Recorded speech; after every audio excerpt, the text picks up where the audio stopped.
I'm Darren, I'm from Movie Reviews 101, and today we're going to talk Insidious, The Last Key, directed by Adam Robitel and starring Lynn Shay, Lee Winnell and Angus Sampson. In this chapter of the Insidious movies, we follow Elise, the paranormal investigating lady, as she returns to her family home to face a paranormal entity that took her mother and has continued to haunt the house ever since. And Elise must now face her past in both the paranormal side and the personal side. And yes, we have another Insidious movie that fits in the middle, I think. I think chapter 3 is number 1 if we're doing them in order, but part of chapter 2 is number 1. But we don't meet Specs and Tucker till 2, and this is like their first mission together. So yeah, that's where we are timeline wise. It's all over the place, but it's gonna be more fun than you would imagine. If we're gonna jump into thumbs up, because we like positive thinking here, the world building is actually quite good here. We always knew that the Furthering had many different creatures, spirits, paranormal entities, whatever you want to call them in. And we learned that in the first Insidious, we met more in the second one. We even got elements of what we'd seen in the third one. And this one continues to build the idea that there's lots and lots and lots of different things in the afterlife.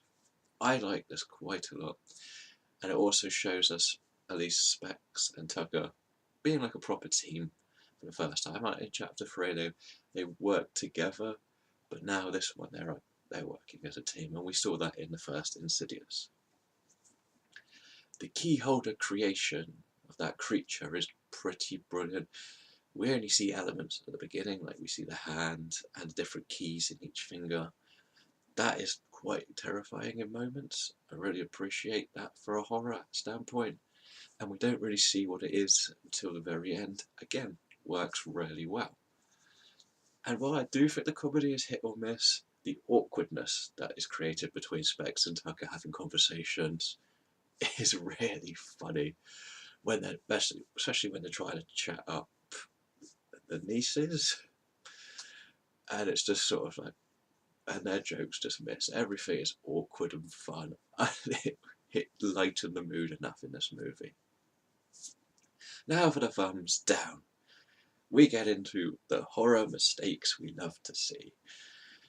The biggest thing that really bugged me in this movie is there is a lot of bang horror, where nothing's on the screen and then they just press every instrument in the world and you're made to jump because you're in silence, and they throw something at the screen that didn't actually scare you. It's the music that scares you because it's gone from silent to noisy quickly.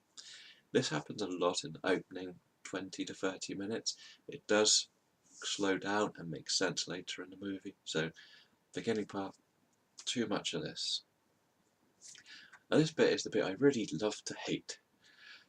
Melissa and Imogen's characters, who are the nieces, are a complete mixed bag for this movie.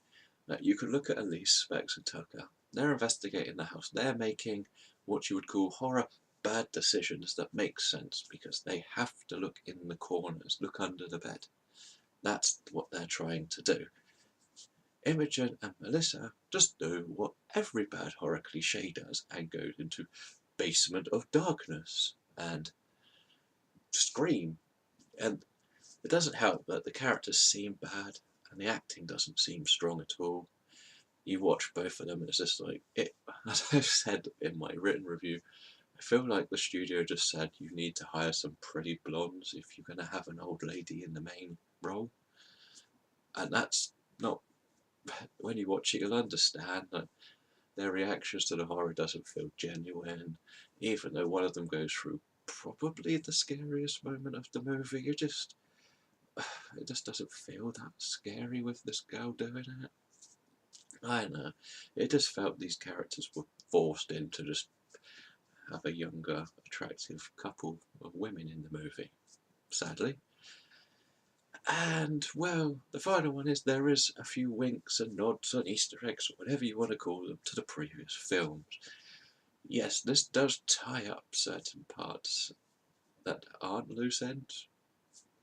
You know what I mean. It's a bit weird.